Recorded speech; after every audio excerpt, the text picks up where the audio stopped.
안녕하세요, 강입니다. 교정운동 솔루션 12편을 시작할 차례입니다. 155페이지고요 12편 시작을 한번 해보겠습니다. 12편 시작은 교정 기능 운동의 7가지 원칙부터 쭉쭉쭉 한번 읽어볼게요. 자, 첫 번째, 가장 현저한 기능장애 부위를 다룬다. 고객의 움직임 기능 부전을 결정하기 위해 적절한 평가를 시행하는 목적은 결국 교정운동 접근을 하기 위함이다. 체중을 줄이거나 고객이 통증을 경감시키거나 스포츠 수행력을 더 높은 수준으로 하고자 하는 등 어떤 목적으로 방문하던 간에 움직임 효율을 향상시키는 것은 수행 증진보다 더 우선하는 목적이 되어야 한다. 일단 움직임의 효율성이 달성되면 코치나 트레이너가 구성하는 운동은 고객의 목적을 성취하는 방향으로 지도될 것이다. 그러나 움직임 효율성을 도외시하고 목적만을 추구한다면 문제를 야기할 뿐만 아니라 고객이 성취하고자 하는 목적도 달성할 수 없고 더 나아가서는 그 과정에 부상을 입을 수도 있다. 기능 부전이 가장 심한 부위를 다루면 운동 사슬의 소위 약한 연결, 예를 들면 약점을 향상시켜 운동에 대한 고객의 내성을 증진시켜준다. 기능 장애가 가장 심한 부위를 다루기 위해 종종 교감신경계를 하향 조절하는 것을 포함할 필요가 있다. 상향 조절된 시스템은 좀처럼 변화되지 않으려 하기 때문에 이러한 하향 조절은 대개 다른 전략에 선행되어야 한다. 신경계를 하향 조절하는 주요한 방법으로 다음에 3가지가 있다. 자, 다음 페이지 156페이지고요. 신경계를 하향 조절하는 어떤 좀 3가지 방법에 대해서 얘기를 곧 이제 할 건데요. 첫 번째, 두 번째, 세 번째 읽어볼게요. 첫 번째는 횡격막 호흡입니다. 두 번째, 느리고 깊은 특수한 연부조직 기법. 연부조직 기법 앞전에 느리고 깊은이라는 단어에 대해서 되게 의미가 있는 것 같아요. 느리고 깊다라는 것에 대해서 조금 더 우리가 이제 위상성 근육보다는 조금 더 심층과 또는 최심층이라는 어떤 좀 조직에 또는 그런 근육에다가 어떤 자극을 좀 넣어주는 그런 어떤 좀 기법인데요. 더 많이 좀 더 예민하고 더 아파할 수 있다라는 거. 그래서 좀 느리고 깊은 특수한 연부조직 기법이라고 표현을 해주신 것 같아요. 세 번째는 시각화. 이 내용은 이 책의 교정 전략 섹션에서 더 자세히 다룰 것이다. 자, 이제 두 번째입니다. 척추의 자세를 개선한다. 척추 자세를 향상시키는 것은 일반적으로 첫 번째와 세 번째 원칙과 함께 간다. 첫 번째는 횡격막 호흡, 세 번째는 시각화였죠. 체간과 척추의 자세 또는 체간, 척추와 관련된 것들은 대개 가장 큰 기능장애가 나타나는 부위이다. 척추 정렬을 개선하는 것은 최적의 호흡 패턴이 가능하도록 머리, 목, 몸통, 척추를 위치시키고 로컬 안정화 근육을 활성화시키기 위해서도 필요한 일이다. 척추 정렬의 개선은 도수치료, 척추 가동운동, 자세 재교육의 조합을 통해 이룰 수 있다. 자, 그리고 세 번째입니다. 호흡 패턴을 향상시킨다. 저도 공부하다가 호흡 패턴을 향상시킨다의 별표를 좀 쳤거든요.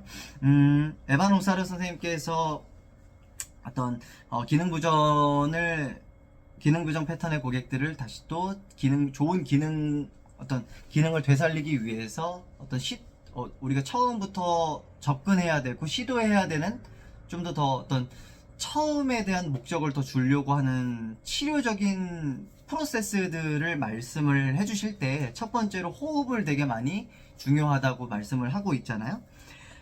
쭉 한번 읽어보죠. 얼마나 중요한지. 호흡 패턴은 반드시 회복되어야 하고 심부 안정화 근육의 적절한 활성과 협응을 이루어야 한다. 이는 움직임을 수행하는 글로벌 시스템 근육들을 자유롭게 사용하는 동시에 로컬 안정화 근육의 기능을 향상시키는 핵심 요소이다. 횡격막은 자세와 호흡 2가지 기능을 갖고 있기 때문에 다시 한번 더 읽을게요. 횡격막은, 다이아프램은 자세와 호흡 2가지 기능을 갖고 있대요. 호흡 패턴을 개선하는 것은 최적의 자세를 확립하고 유지하는 데 도움을 준다. 또한 횡격막 호흡을 적절하게 하면 흉곽의 가동성이 좋아지고 디스크 상태는 개선되며 신체의 산소 공급이 원활해지고 중추신경계를 진정시켜 부교감신경 기능이 회복될 수 있게 도울 수 있다. 자, 네 번째입니다. 호흡 패턴과 연계한 국소적인 협력과 협응을 훈련한다. 말이 되게 좀 어렵죠? 상기한 바와 같이 일단 횡격막 호흡이 회복하고 나면, 이게 참 어렵지만 회복하고 나면 횡격막 호흡은 심부 근육계의 적절한 활성과 통합이 되어야 한대요. 호흡과 안정화 기능을 통합하지 못한 경우 이는 신경근 골격계의 모든 기능 구전에 영향을 미치므로 호흡과 안정화 기능을 통합하는 것은 모든 최적의 기능 수행에 선행되어야 한다. 호흡만 된다고 해서 어떤 만사 오케이가 아니고, 호흡이 되면, 횡격막 호흡이 되면 어떤 심부 근육계, 우리 로컬 코어 머슬이죠. 한번 네 가지 쭉 대표적으로 한번 한번 읊어볼까요? 다이아프램, 횡격막이 있고, 가열근이 있고, 그리고 또 뭐가 있죠? 복횡근이 있고, 골반 기저근이 있겠죠. 그러니까 횡격막의 호흡을 통해서 이 어떤 심부 로컬 시스템, 근육계의 시스템을 같이 동시에 같이 원활하게 활성화시킬 수 있게끔 통합되어야 한다라는 거죠. 참 어려운 것 같아요. 저도 이 교정운동 솔루션을 공부를 계속하고 리딩을 하면서 이 부분에 대해서 저조차도 잘 모르니까 연습을 하고 있고 고민하고 있고 생각하고 있고, 매일 제가 제 몸에 계속 호흡도 그렇고 연습도 계속 해보고 있거든요. 제가 와닿아야, 제가 이해를 해야 잘 전달을 할 수 있다라고 생각하기 때문에 제가 어서 좀 깨달음을 빨리 얻을 수 있도록 노력을 좀 하겠습니다. 그래야 잘 전달할 수 있으니까.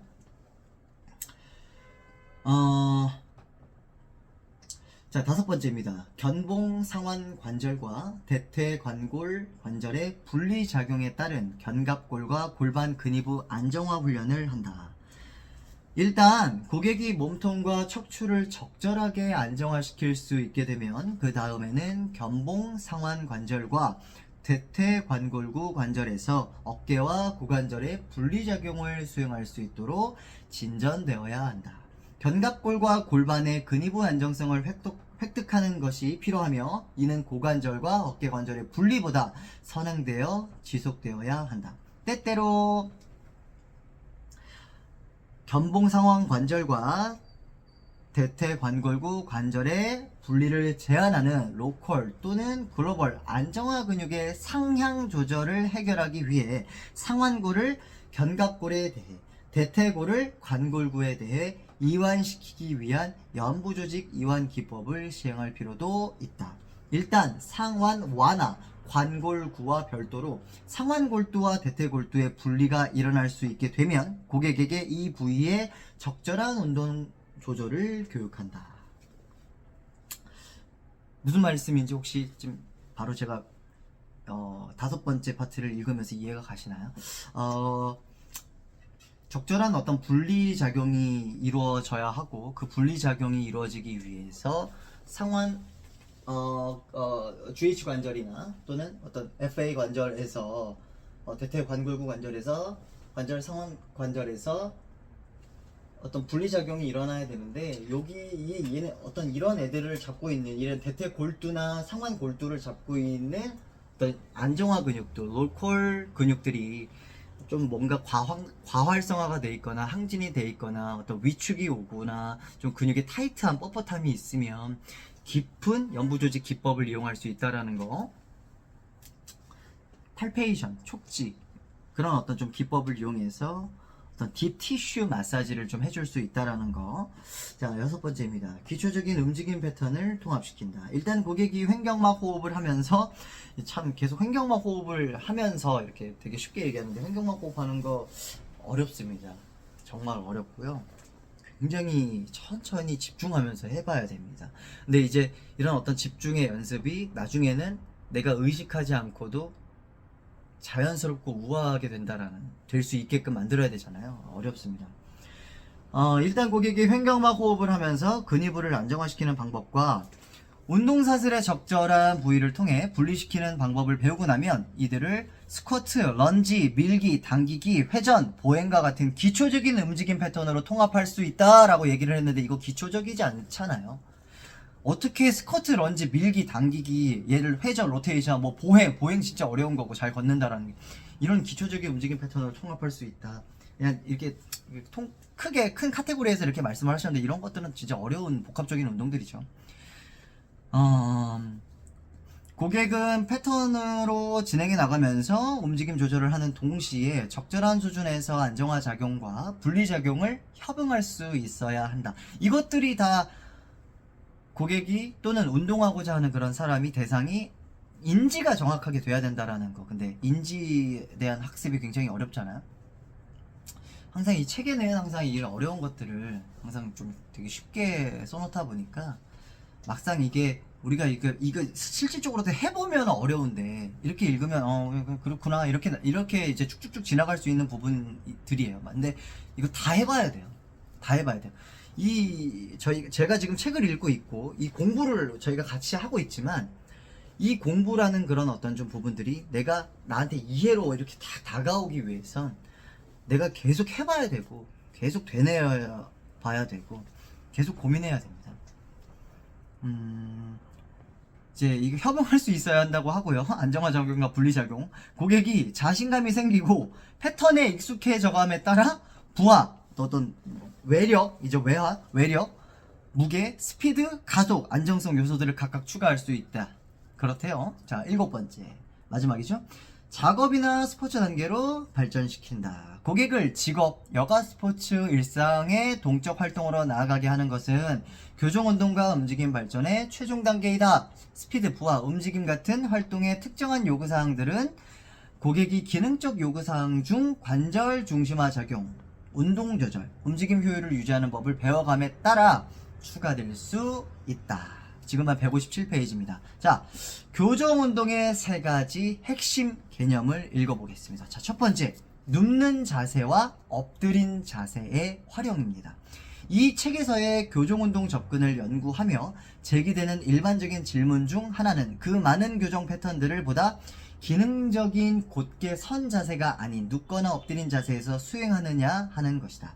소화에 대한 연구로 다음 세대의 움직임과 재활 전문가들에게 영감을 불어넣고 이 책의 전반에 영향을 준 체코의 대단한 분 나오십니다. 이제 소아정신과 의사 바크라브 보이타 선생님은 움직임은 곧게 선 자세에서 저절로 발달해가는 무언가가 아니고 배와 등을 대고 누운 자세로부터 진화해 가는 것이다 라고 말했다. 그렇기 때문에 저희가 베드나 어떤 바닥에서 침상이나 어떤 베드나 바닥에서 어떤 배를 깔고 어떤 앙화이나 보과이 자세로 누워서 아니면 또 엎드려서 그렇게 자세부터 교정 운동을 해나가면서 인지 학습을 해나가자. 그런 어떤 의미라고 말씀드리고 싶고요.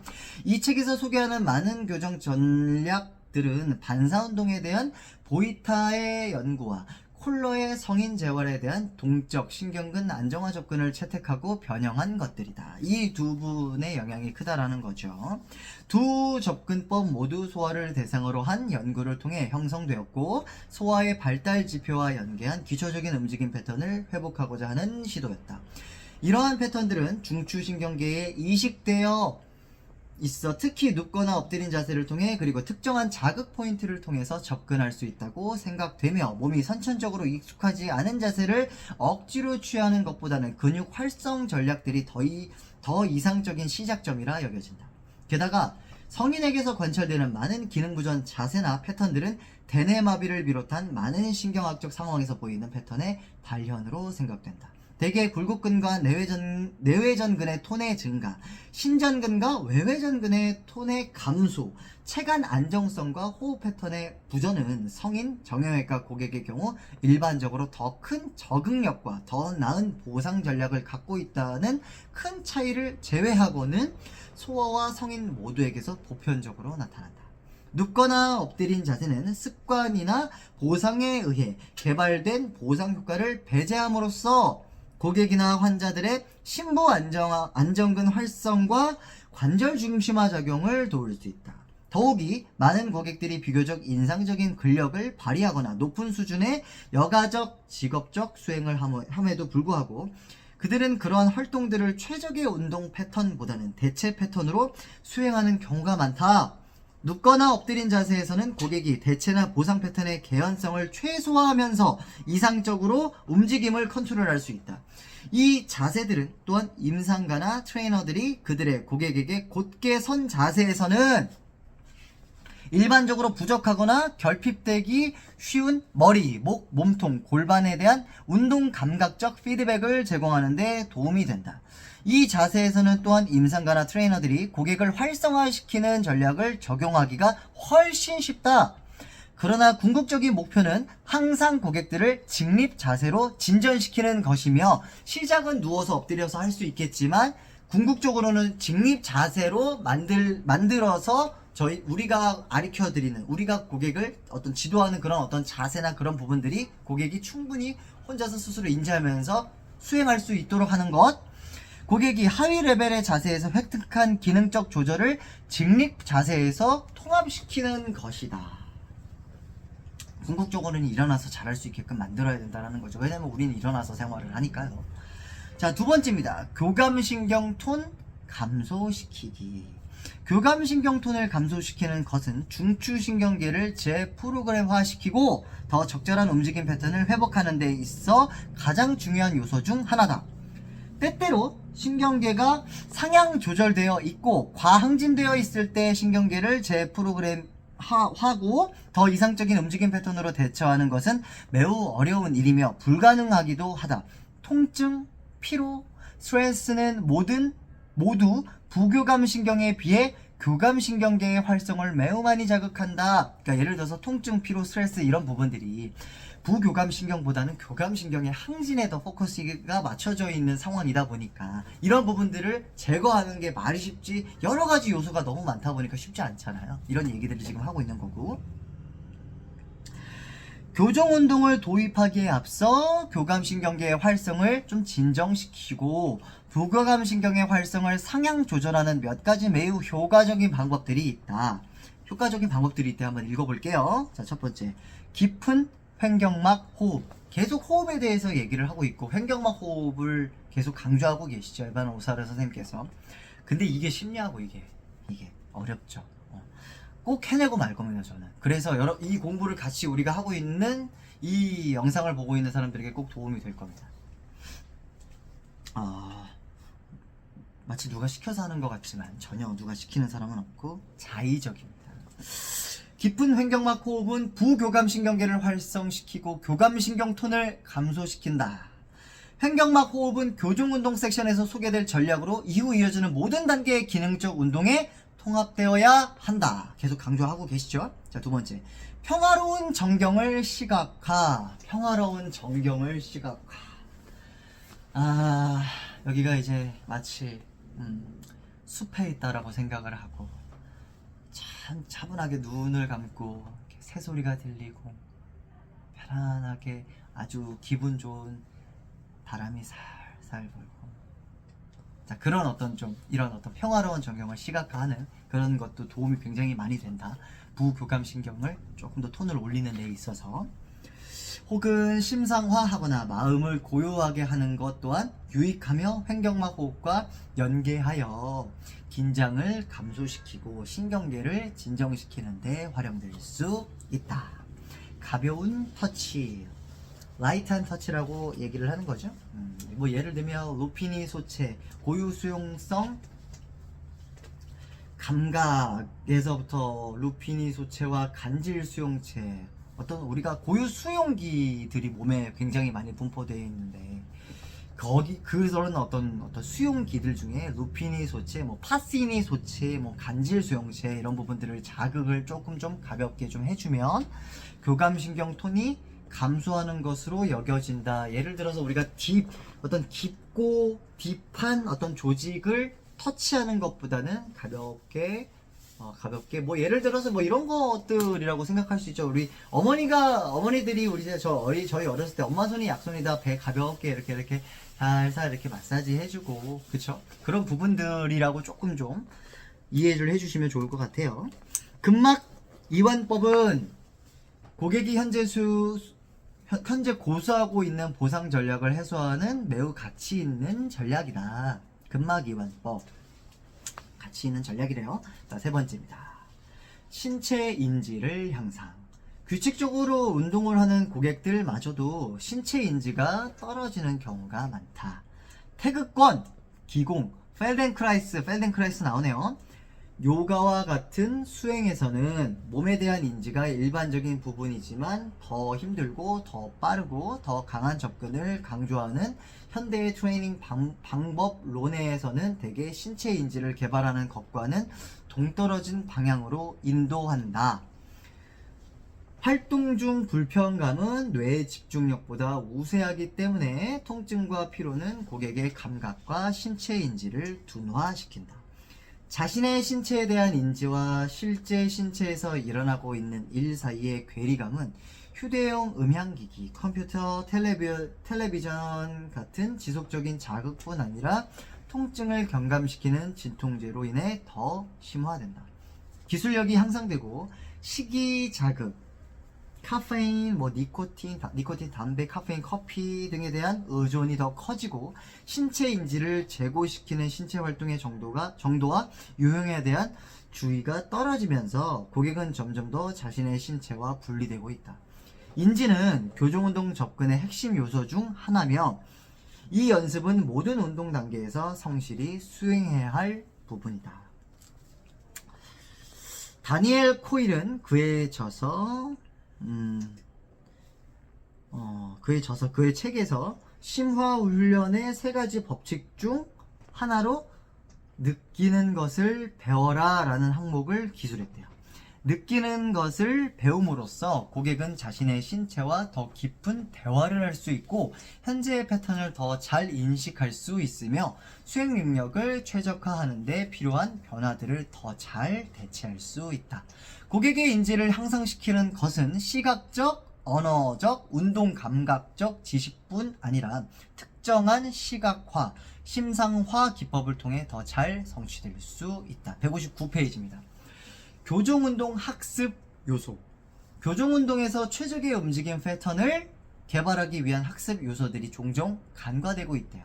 운동 기술, 즉 고객이 고도로 효율적인 움직임을 수행할 수 있는 능력은 모든 재활, 교정, 훈련 접근의 최종적인 목표가 되어야 한다. 그러나 기술과 능력은 기본적으로 서로 다른 별개의 속성임을 이해하는 것이 중요하대요.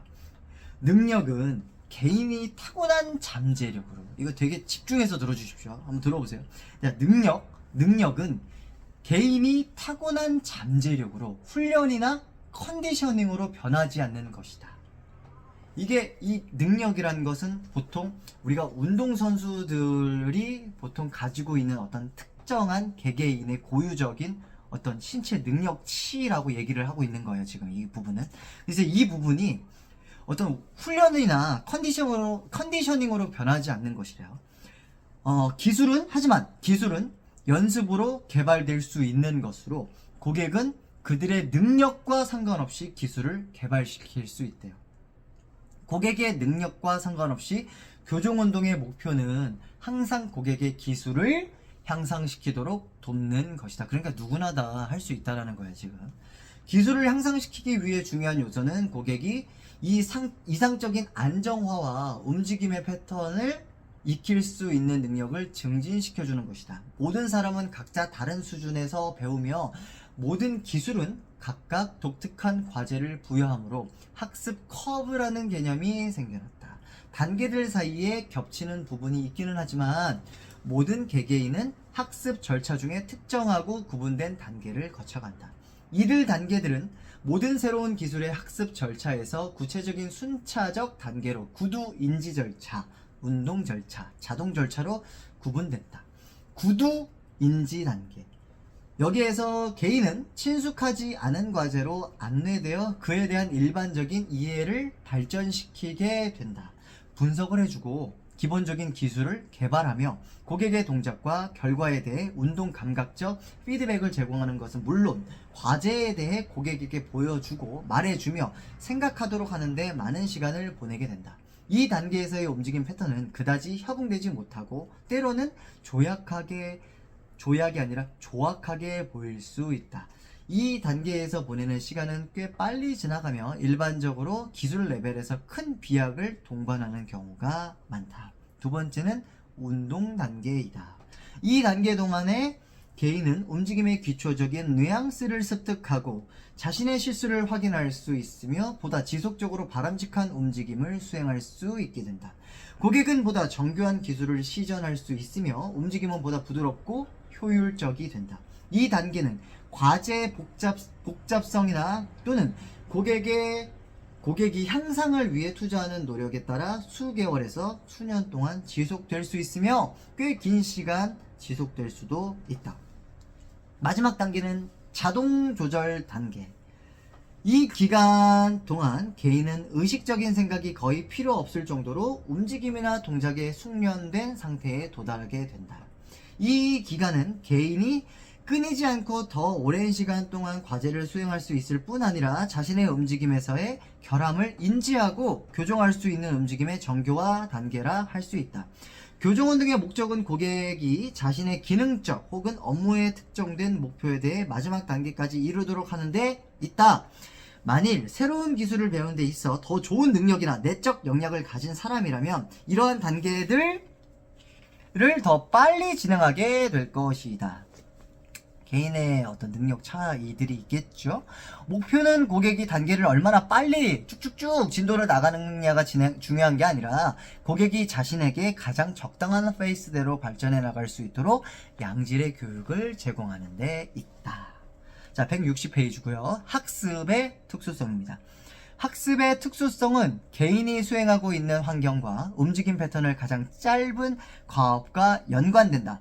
최초의 교정운동 패턴이 스포츠나 일상의 궁극적인 모습과 달라 보일 수는 있으나 이 모든 것들은 구성 조각이나 분할 요소들이다. 분할은 더 큰 과제를 더 작은 요소로 분해해서 각각의 요소들을 숙달한 후에 이들을 다시 최종적인 움직임 단위로 통합시킴으로써 신경운동 학습을 향상시키는 방법이다. 예를 들면 3마일 정도를 달린 후에 무릎의 불편감을 호소하는 달리기 선수가 있다고 하자.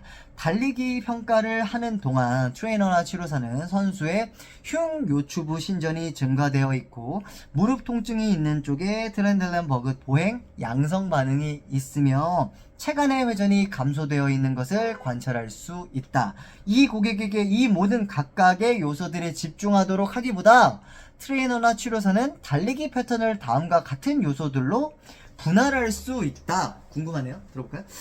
고객은 흉곽의 자세와 안정화를 향상시키도록 돕기 위해 누운 자세에서 호흡과 코 근육 활성을 한다. 그리고 앉은 자세에서 몸통의 정렬을 유지하면서 체간의 회전을 시행한다. 그 다음 달리기에 필요한 싱글 레그 스탠스의 신경 운동 조절을 향상시키기 위해 스플릿 스탠스 스쿼트 자세에서 싱글 레그 스탠스로 전환하기를 연습한다. 마지막으로 이들 구성 요소들을 달리기 역학 기전에 통합하는 것을 훈련한다. 자, 연습. 교정운동 전략에 활용되는 학습의 마지막 요소는 연습이다. practice.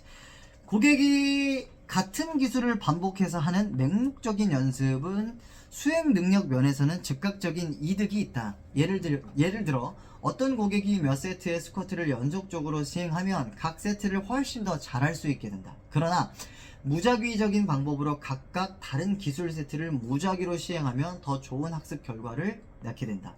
예를 들어 고객은 한 세트의 호흡 활성화를 연습하고 한 세트의 브릿지 운동 그리고 마지막으로 안정화에 초점을 두면서 한 세트의 스쿼트를 하고 한 세트의 호흡 활성화 연습으로 돌아갈 수 있다. 고객은 비슷한 패턴의 안정화 운동을 하는 것이지만 각각의 패턴에서 다루는 몇 가지 다른 변이 요소들이 있다. 다양한 패턴들을 사용하는 방법론이 교정운동 전략에서 사용되고 있다. 사용하는 연습의 유형에 상관없이 심화 연습이나 이에 초점을 맞춘 운동에 뛰어난 학습력과 개선이 일어났다. 코일이 정의한 심화 연습의 세 가지 규칙은 움직임이나 운동을 분할하고 자주 반복하며 그 느낌을 심부 또는 내장 수준에서 인지하거나 경험하는 것을 배우는 것이다. 이러한 단계들을 고객이 과제를 익힐 때까지 반복한다. 고객이 기초적인 움직임 패턴을 수행하는 데 있어 금메달을 따거나 전문적인 스포츠 경기에서 뛰는 것이 목표는 아니겠지만 대부분은 좋은 수준의 기능으로 통증에 제한됨 없이 일상생활을 영위하고 여가 활동에 참여하기를 바라고 있다. 161페이지입니다. 학습의 원칙들을 이해하고 적용하면 이들 고객들에게 교정운동의 패러다임을 이해시키고 기술 수준을 향상시키기 위해 필요한 노력과 집중력 정도를 깨닫게 하는 데 도움을 줄 수 있다.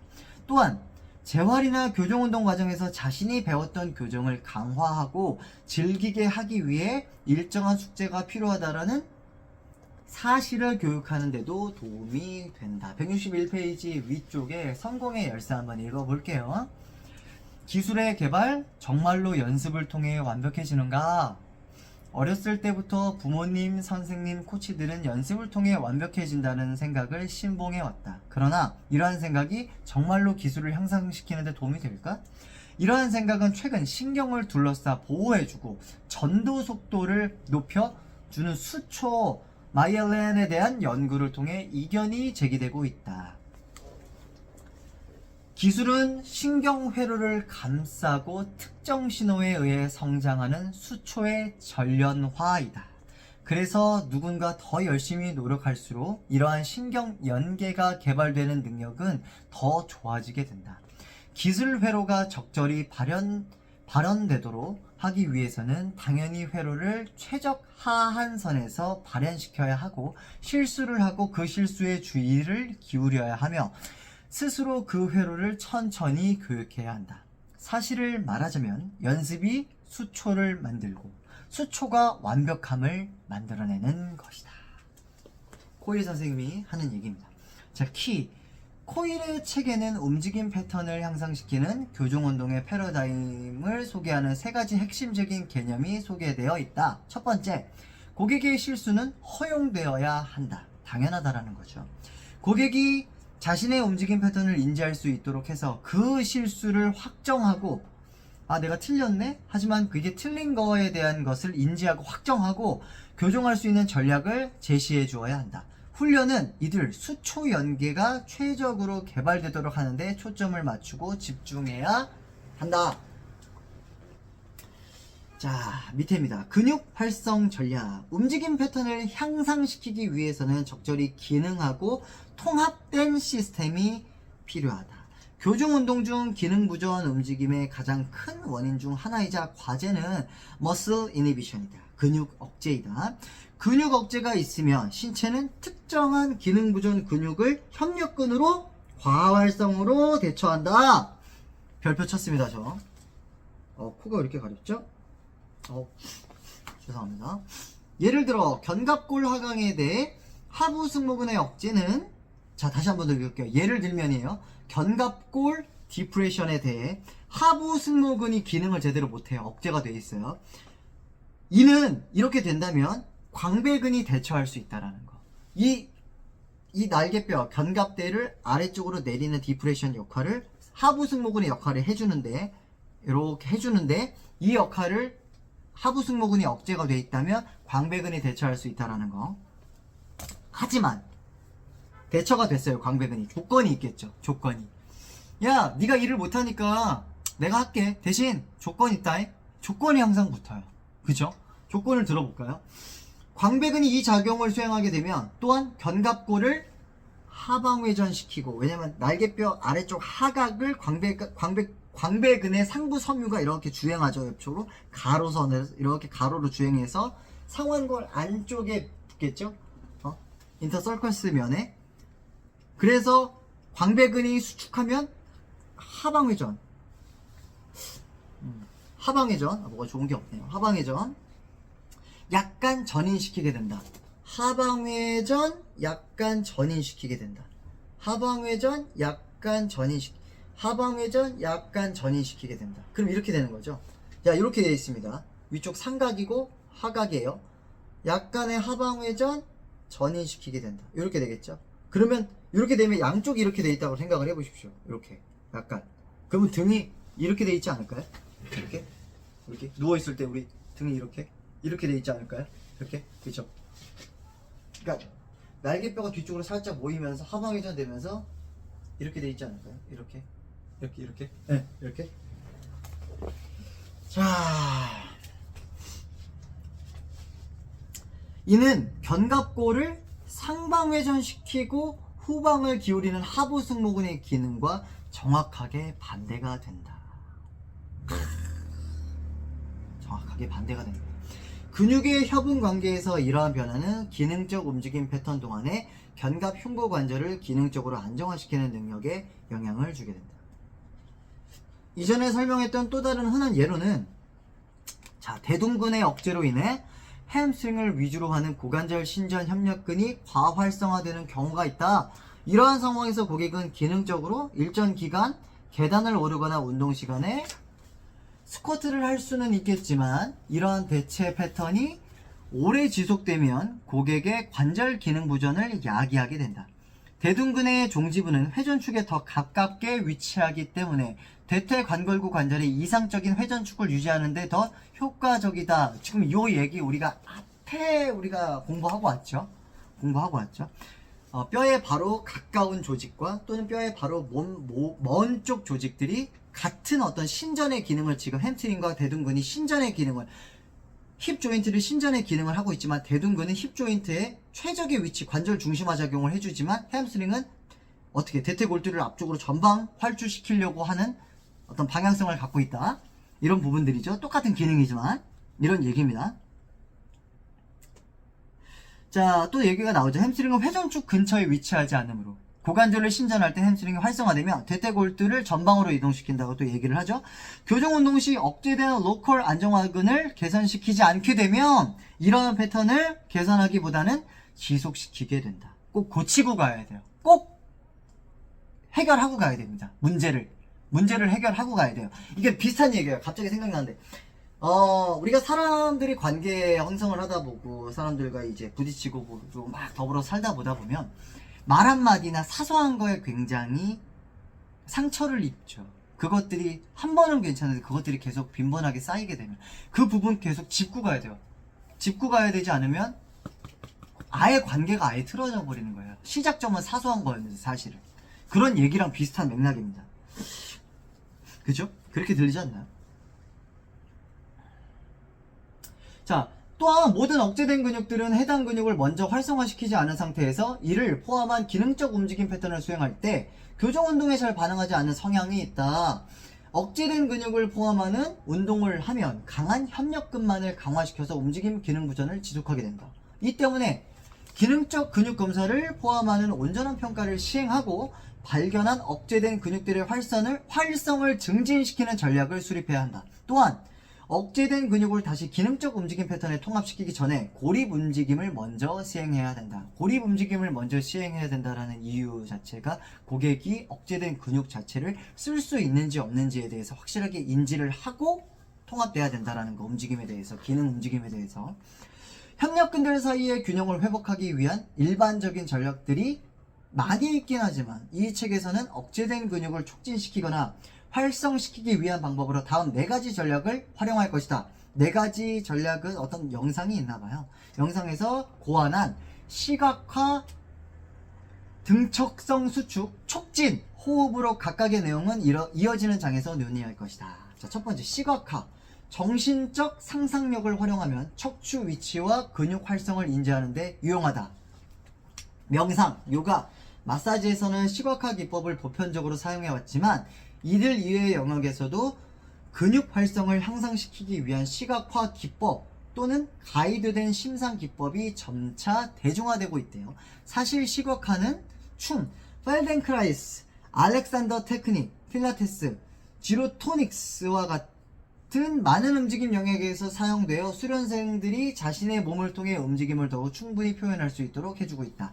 저 이 책 다 끝나고 나면요, 에반 오사르 선생님께서 또 쓰셨던 허리건 솔루션 리뷰하고요, 그 다음에 펠덴크라이스 꼭 같이 공부하시죠. 같이. 어쨌든 자, 또 읽어볼게요. 쭉쭉쭉. 시각화 집중 전략은 운동선수들에게 있어 기량을 유지할 뿐만 아니라 연마하는 측면에서도 경기 전 혹은 연습 중간중간에 보편적으로 시행한다. 이게 이제 우리 예전에 그런 거 혹시 경험해 보셨는지 모르겠지만 저는 이제 어렸을 때 운동선수 출신이다 보니까 그 이미지 트레이닝 같은 거 있잖아요. 눈을 감고 상대를 생각을 하고 이미지 트레이닝 하는 거죠. 이렇게 머릿속으로 그려가면서. 보통 이제 우리 복싱 선수들은 그걸 섀도우 복싱으로서 이렇게 몸을 이렇게 연습을 많이 하시잖아요. 자, 관념 운동학으로 알려져 있는 훈련법을 개발한 마벨 토드는 1900년대 초기부터 심상과 의식적인 생각의 패턴을 자세와 습관적인 움직임 패턴을 향상시키는 방법으로 사용했대요. 기술이 발전함에 따라 시각화 기법을 시행하는 고객의 뇌활동이 증가하는 것을 MRI에서 확인할 수 있게 되었다. 예를 들어 특정 활동을 시각화할 때 뇌의 운동 피질이 활성화되는 반면 단순히 신체 한 부분을 시각화하는 것만으로는 대뇌 피질의 체감각 부위가 활성화되었다. 이러한 기법들은 습관이나 새로운 기술의 습득 과정에서 기존에 사용하지 않던 움직임 패턴을 활성시키거나 경각시키는데 일화적으로 임상에 적용할 수 있는 기법이었다. 이러한 과정에서 시각화는 고객이 이상적인 움직임 패턴의 모양과 느낌의 심상을 시각화하게 하여 그 이미지와 느낌을 재현하도록 함으로써 기여할 수 있다.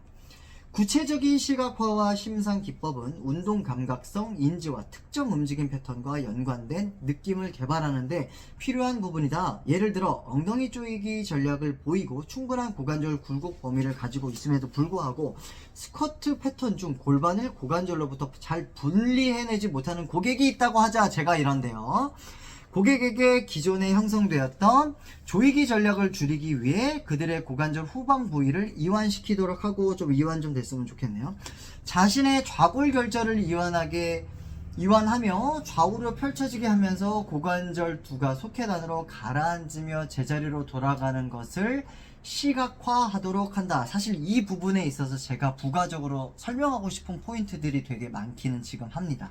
제가 제 몸에 테스트를 하고 있고 실험하고 있고 되게 고민하고 있거든요. 근데 나중에 얘기를 할게요.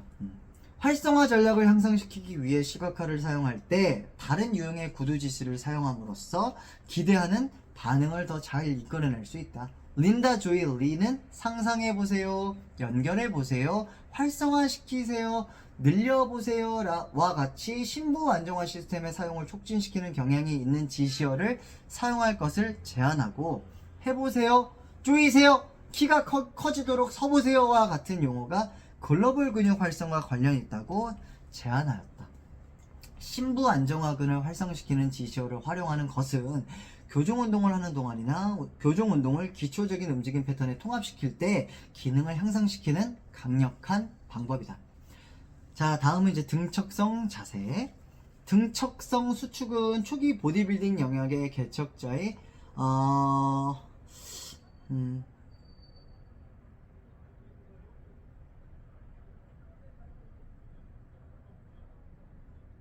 어쨌든 영역 개척자에 의해 대중화되어 마른 남자들도 등척성 수축을 하면 곧 자신을 괴롭히는 불량배들을 던져버릴 수 있는 근육을 키울 수 있는 것이라는 확신을 갖게 되었다. 등척성 수축은 역사적으로 통증, 염증, 관절의 불안정성, 빈약한 고유수용 감각이 등장성 운동의 효율을 제한하는 초기 재활 단계 프로그램에서 사용되었다. 재활이나 교정운동 전략에 있어 최대하 수축은 초기 단계의 프로그램 이후에도 근력과 관절 안정성을 향상시키기 위한 목적으로 활용될 수 있다. 등척성 수축의 또 다른 이점은 이월 효과이다. 등척성 수축을 시행하는 자세에서 30도를 지날 때 근력이 증가하는 것은 통증이나 관절 제한이 최대 가동 범위를 제한하더라도 등척성 수축이 가동 범위 동안 근력과 안정성을 향상시키는 데 유용하다는 사실을 시사한다. 또한 등척성 수축은 등장성 수축보다 증가하는 저항에 더 큰 반응을 나타내는 경향이 있다. 164페이지입니다. 일화적으로 최대 하등척성 수축은 근육 억제와 관절 중심화 적용을 향상시키기 위한 목적으로 사용하는데, 고객이 최적으로 관절의 중심을 유지하고 특정 억제된 근육이나 근육 사슬의 기시부와 종지부를 근접시킬 수 있는 자세에 위치하게 하여 시행한다. 이 자세에서 고객에게 트레이너나 치료사가 고객의 힘에 저항하는 동안 5초에서 10초간 최대 수축의 약 10%에서 25%의 최대 하 수축을 하도록 한다. 이 등척성 자세를 3회에서 5회 반복해 유지한다. 고객은 중심을 유지하는 관절 위치를 유지할 수 있는 내성과 능력 한도 내에서 최대 저항의 50%에 이르기까지 저항을 점진적으로 증가시킨다. 50%를 넘기지 말라고 얘기를 하고 있네요. 비교적 낮은 강도를 유지하는 방식. 고객의 최대 수축력의 10%에서 50%는 고객의 최대 수축에 근접하는 강도를 사용하는 것보다 임상적으로 국소관절 안정화근의 활성을 더 잘 증진시키는 것으로 여겨진다. 100%를 쓸 수 있겠죠. 하지만 그런 것보다는 10%에서 50%, 최대 50%까지의 어떤 최대하 고객이 낼 수 있는 힘을 버티는 것, 등척성으로 버티는 힘의 유지를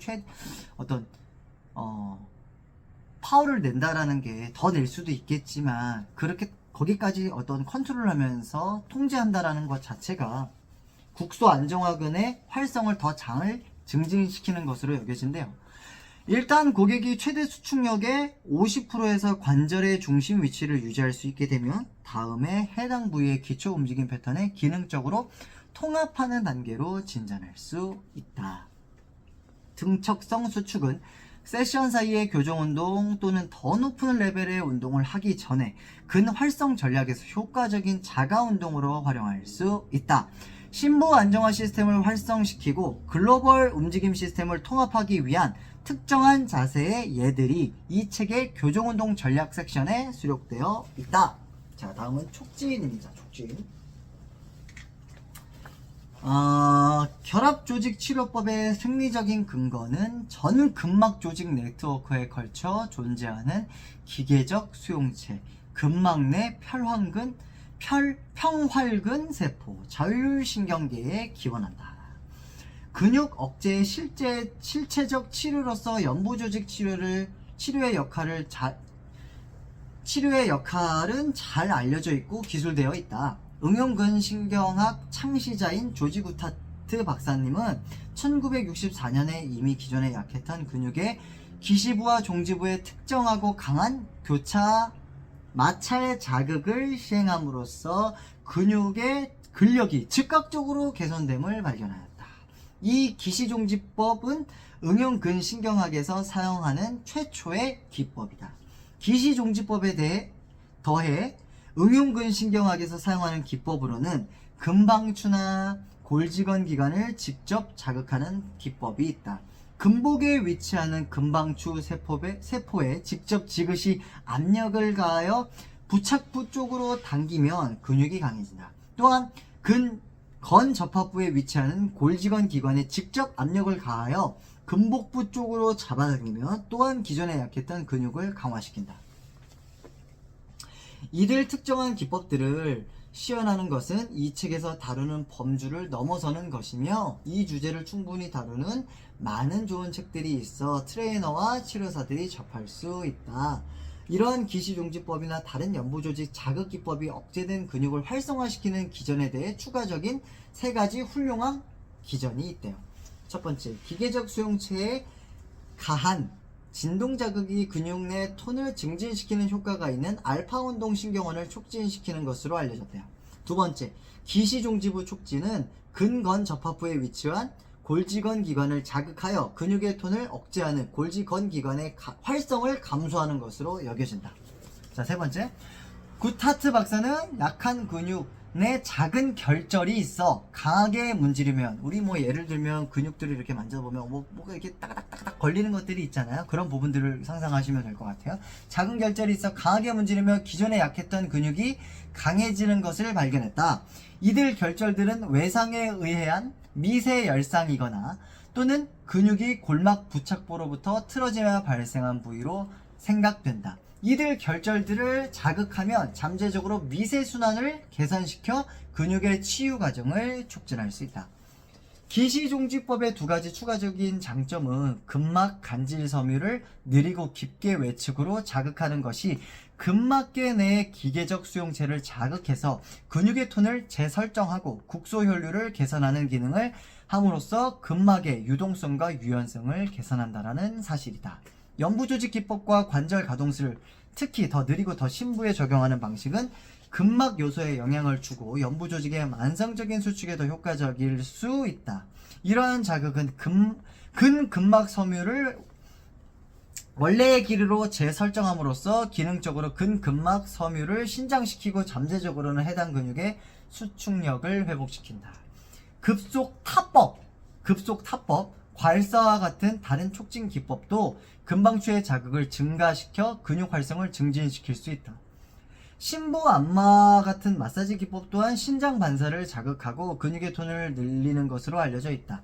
이들 손으로 만짐에 의한 운동 감각 자극들은 또한 고객의 주의를 억제된 근육으로 집중하게 하여 고유 수용 감각이 감소된 신체 부위의 의식적 인지를 향상시키는 데 중요한 역할을 할 수 있다. 흥미로운 사실은 무릎 관절이 부어오른 사람의 억제된 내측 관근의 얼음 찌질이 촉진 효과를 발휘한 반면 근전기 자극은 유사한 효과를 나타내지 못했다라는 것이다. 자, 다음은 호흡입니다. 만일 호흡이 정상화되지 않는다면 어떤 움직임 패턴도 정상화될 수 없다. 호흡 굉장히 중요하다고 계속 강조하시죠. 호흡, 더 구체적으로 얘기하자면 체관과 척추의 내재근 활성과 협응된 횡격막 호흡 활동이 체관, 어깨, 고관절의 근력은 물론 어깨와 고관절의 가동 범위를 개선시키는 효과가 있다는 일화적 증거들이 꾸준히 나오고 있다. 가동 범위와 근력의 즉각적인 개선으로 볼 때 횡격막 사용은 정상적인 호흡 활동을 정상화하도록 도와 전 시스템의 전반적인 안정화 근력을 향상시키는 것으로 여겨진다. 또한 호흡은 신체 정렬과 관절 중심화 작용을 개선시켜 더 나은 근육 협음 작용과 활성화 패턴이 가능하도록 하는 성향이 있다. 깊은 횡격막 호흡의 회복에 따른 더 나은 산소 공급, 교감신경계의 하향 조절, 부교감신경계의 상향 조절은 안정화근과 전체 근골격계 주동근 사이의 협응을 상상시키는 것은 물론 보조호흡근의 과활성을 감소시키는 경향이 있다. 그러니까 너무 많이 흥분하면 안 됩니다, 여러분. 저도 어렸을 때 운동 이제 투기 종목으로 운동을 했지만, 제가 사실 되게 다혈질인가 봐요. 되게 이 교감신경의 항진이 어마어마했거든요, 제가. 막 뭐 어떻게 할 수가 없더라고. 막 미치겠더라고. 화가 나가지고. 그래서 그때 당시 때 그 운동을 좀 잘 못했던 것 같습니다. 제가 펜싱 선수였거든요. 중학교 1학년 때부터 고등학교 3학년 말까지 펜싱을 했는데요. 중학교 때 제가 그래도 꽤 나름 잘했습니다. 그래서 소년체전 금메달리스트고, 그래서 좋은 어떤 체육고등학교에 진학을 할 수 있게 됐었고, 근데 이제 고등학교 돼서 제가 조금 좀 머리가 큰 건지, 좀 중학생 때보다는 고등학생 때 조금 더 좀 뭐라고 할까, 그 반항기 이런 것들을 좀 겪어가면서, 사춘기를 겪으면서 막 교감신경이 막 항진되는 것 같았었어요. 지금 생각해보니까 그런 것 같아요. 운동할 때 조금 더 침착하고 조금 더 부교감신경을 더 항진을 할 수 있었던 어떤 또 심리적인 어떤 좀 심리적인 테크닉, 심리적인 기술, 심리적인 어떤 명상, 심리적인 어떤 좀 옆에서 저를 확 잡아줄 수 있는 그런 어떤 좀 좋은 코치님이나 선생님이 계셨더라면 더 좋지 않았을까라는 그냥 시간이 지나가서에 대한 아쉬움, 일 뿐이고, 저는 근데 사실 그 운동을 펜싱을 원 없이 했기 때문에 지금 또 미련은 없고 후회는 없기 때문에 저는 굉장히 열심히 했거든요. 제 나름대로. 저는 한 가지를 주어지면 진짜 열심히 하는 사람이다 보니까 미련 없이 했습니다. 그 운동을. 저랑 좀 제가 그때 당시 때 지금 성격으로, 지금 온화해진 성격으로, 나이 들어서 온화해진 성격으로 하면 또 모르겠는데 그때는 잘 맞지 않았던 것 같습니다. 자, 좀 읽어볼게요. 자, 라떼는 그랬다 이겁니다. 옛날 생각나네요. 또한 호흡은 신체 정렬과 관절 중심화 작용을 개선시켜 더 나은 근육 협음 작용과 활성화 패턴이 가능하도록 하는 성향이 있대요. 깊은 현경막 호흡의 회복에 따른 더 나은 산소 공급, 교감신경계의 하향 조절, 부교감신경의 상향 조절은 안정화근과 전체 근골격계 주동근 사이의 협응을 향상시키는 것은 물론 보조호흡근의 과활성을 감소시키는 경향이 있대요. 이러한 개선의 이유가 무엇이든 간에 어떤 교정 전략으로 들어가기에 앞서 이상적인 호흡 패턴을 확립하는 것은 매우 중요하다. 이상적인 호흡 패턴이 없다면 운동 시스템은 호흡과 안정화 중에 하나를 선택하도록 강요를 받을 것이고 대개는 전자를 선택하기 마련이다. 이로써 시스템의 안정성이 감소하고 체간, 어깨, 고관절, 근육 전반이 안정화에 기여하는 바가 증가하므로 이들 근육의 과활성이 요구된다.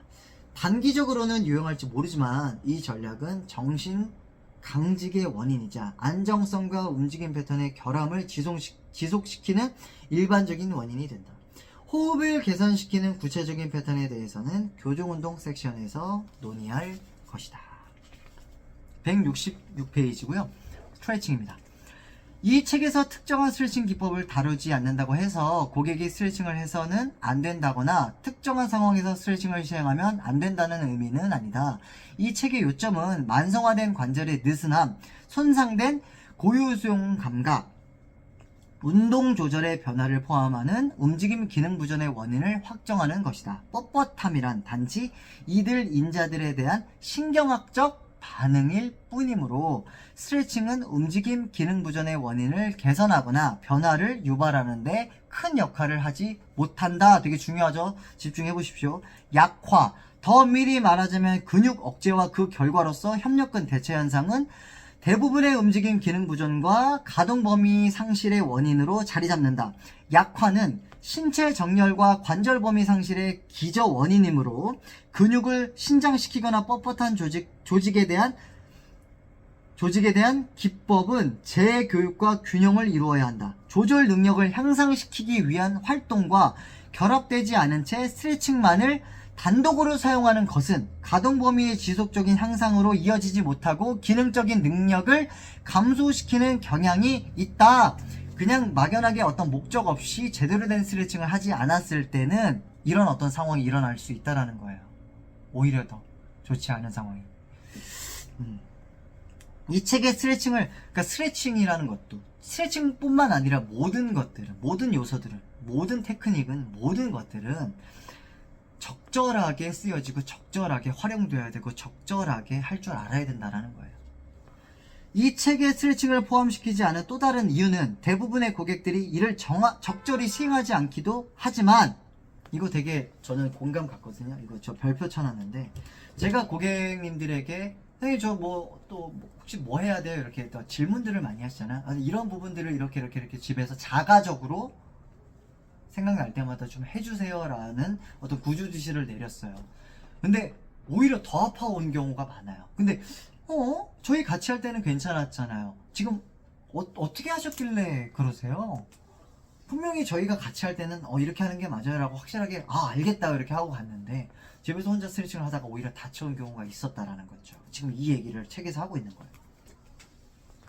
그러니까 스트레칭이 중요하고 하지만 이 책에서 포함시키지 않은 이유가 대부분 고객들이 이를 적절히 시행하지 않기도 하더라.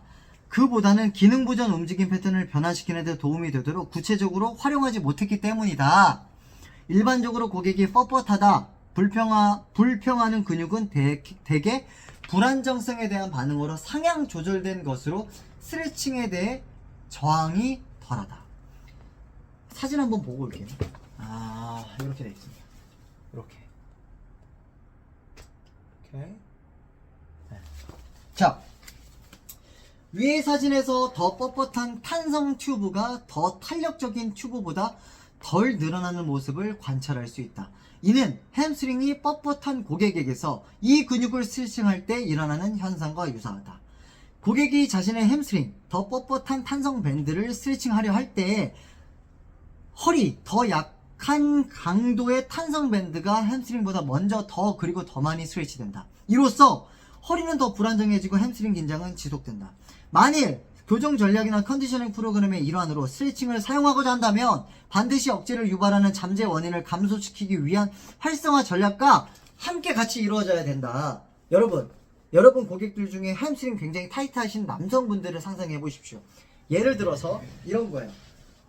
이렇게 내려갔어요. 체전근 스트레칭을 합니다. 체전근 스트레칭. 포워드 밴딩 스트레칭을 해요. 근데 이때 햄스트링이 너무 타이트한 거야. 선생님 저기 못 내려가겠어요. 이때 더 내려가 보세요. 구두 지지를 내렸다 이거야. 이렇게 내려가. 그럼 이쯤 여기 허리를 꺾은 거죠. 오히려 햄스트링은 더 억제되고 허리가 불안정성 하다 보니까 몸을 그 허리를 보호하기 위해서 햄스트링은 더 많이 억제될 수밖에 없다라는 거죠. 그 허리를 보호하기 위해서. 오히려 지금 하고 있는 이 스트레칭이 오히려 독이 될 수 있는 상황이 있다라는 거예요. 막연하게 스트레칭하면 좋습니다. 이렇게 표현하면 안 됩니다. 우리들은. 자, 167입니다. 항상 이제 우리 조준희 선생님께서 괴짜닥터 조준희 원장님께서 항상 하는 얘기가 공부할 때 항상 강조하는 얘기가 뭐냐면 몸을 움직일 때 물길은 저항이 적은 쪽으로 움직인다.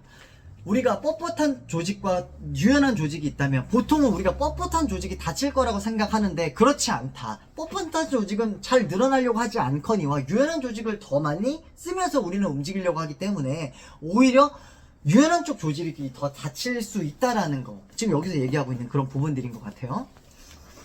167페이지 성공의 열쇠 도수 근육 검사와 MMT와 굴곡 불내성 정확성과 임상적 타당성에 대해서 종종 의문이 제기되긴 하지만 도수 근육 검사는 응용근신경학과 임상근육학에서는 물론 보조기, 처방, 약, 음식, 독소, 자극 등 같은 특정 자극 또는 구체적인 운동이나 움직임 같은 다른 자극들에 대한 개인의 내성을 검사하는 다른 시스템에서도 수십 년간 사용해왔다. 교정운동에서 도수근육 검사는 특정 운동이나 활동에 대해 고객의 반응이나 내성을 결정하는 데 사용될 수 있다. 예를 들어 스트레칭 이전에 시행한 도수근육 검사에서 고객이 강했는데 활성화된 상태였는데 요추 불안정성을 갖고 있는 고객은 스트레칭 후 또는 크런치나 시트업과 같은 굴곡 편향 패턴을 시행한 후에는 약하게 검사될 수 있다. 이러한 고객들은 굴곡 불내성으로 진단되는데 대개는 너무 오래 앉아있거나 굴곡 편향성 운동 예를 들면 고정식 자전거, 좌식 저항 운동, 복근 운동 등을 시행한 까닭에 후면부의 불편함이 가중되고 하지 이하로 억제성 효과를 유발하기 때문이다. 키, 특정 활동 운동 움직임에 대한 고객의 반응과 내성을 평가하기 위해 활동을 시행하기 전후에 도수근육 검사를 시행하라. 만일 도수근육 검사에서 여전히 강하다면 그 활동은 그 고객의 신경근 시스템에서 내성이 있는 것으로 간주할 수 있다. 만일 이전에 강했던 근육이 약해지거나 관절 가동 범위가 줄어든다면 그 활동에는 내성을 발휘하지 못한 것으로 그 활동을 더 지속한다면 고객의 시스템의 스트레스를 지속할 수 있으므로 그들의 프로그램에서 수정되거나 배제되어야 한다. 자, 요약! 특정한 활성 기법을 활용하는 것은 기능을 회복하는 동안 신경근 시스템 내에서 근육의 억제와 협응을 개선시키는 강력한 전략이다. 사용할 수 있는 많은 기법들이 있지만 특별히 시각화, 등척성 자세, 촉진, 호흡은 중추와 말초의 여러 수용체들을 자극하여 중추신경계에 직접 영향을 줄 수 있는 강력한 기법들이다. 이러한 기법들을 채용하게 되면 트레이너나 치료사들은 근육 억제나 움직임 패턴의 기능 부전을 다룰 수 있는 다양한 도구들을 보유하는 것은 물론 기능 향상을 위한 실질적인 전략을 보유한 셈이다. 제가 이제 167페이지까지 읽고 12편을 마무리를 하겠습니다. 자, 저는 13편에서 다시 또 뵙도록 하고요. 너무너무 고생 많으셨습니다. 감사합니다.